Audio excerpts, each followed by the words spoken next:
2024 हैन मे जुन 21 तारिक मेरो लाइफकै कालो दिन थियो के।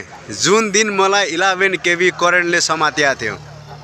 माथि तदेखि तल्लो फ्लोरमा झरिसकेको रहेछु। त्यहाँदेखि तल झर्यो भनेदेखि चाहिँ सायद म जान्थे होला हैन। म मान्छु जुन दिन म हस्पिटलबाट डिस्चार्ज भयो त्यो दिन चाहिँ मेरो नयाँ जन्म हो भनेर म मान्छु हैन।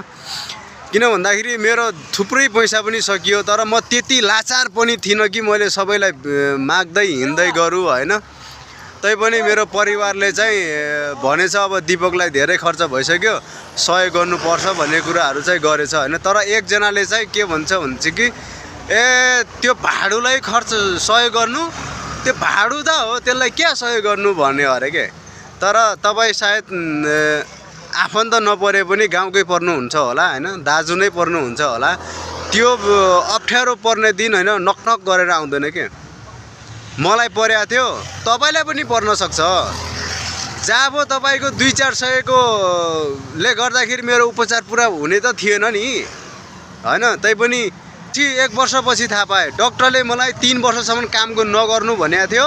तर मैले विथिन 1 इयर्समै मैले काम स्टार्ट गरेको, त्यो पनि यस्तो लेबरिङ हार्ड काम हैन।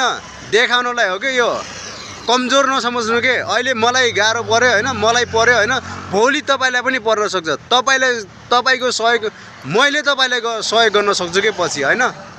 तर हेर्नुस् मैले देखाउँछु एकछिन पछि। कतैबाट हिलो थियो हैन पैसा, तर मैले भनेको थिएँ हैन मलाई जम्मा 500 ड्रेसिङ गर्नको लागि अहिले मसँग पैसा आइरहेको हैन भन्दाखेरि चाहिँ दिन्छु भनिकन हैन फोनै उठाएन के। 50-60 चोटि फोन गर्दा पनि सला हेप्या हो। ए पैसा यसलाई भन्छ पैसा मनी। हेर यहाँ हेप्या हो पैसा। दीपक त अब गयो, अब मर्छ, त्यो कमाइ सक्दैन भनेर सोचेको थियो होला नि। यो के हो यो हेर्ने त अब सक्यो हैन। अब दीपकको त अस्तित्वै छैन। उसलाई त करेन्ट लागेर मर्न आँटिसक्यो। अब उसले भिख माग्नु पर्छ भन्नेहरू त न। म ट्राई गरिरहेको छु कि हैन, केही गरेर मासला अगाडि यसरी उभिन्छु नि, अनि पछि बल्ल थाहा हुन्छ के। इगो हट गरेको छ के मान्छेले, इगो हट। मान्छेलाई कमजोर कहिले नठान्नु के। डाउनफल सबैको आउँछ।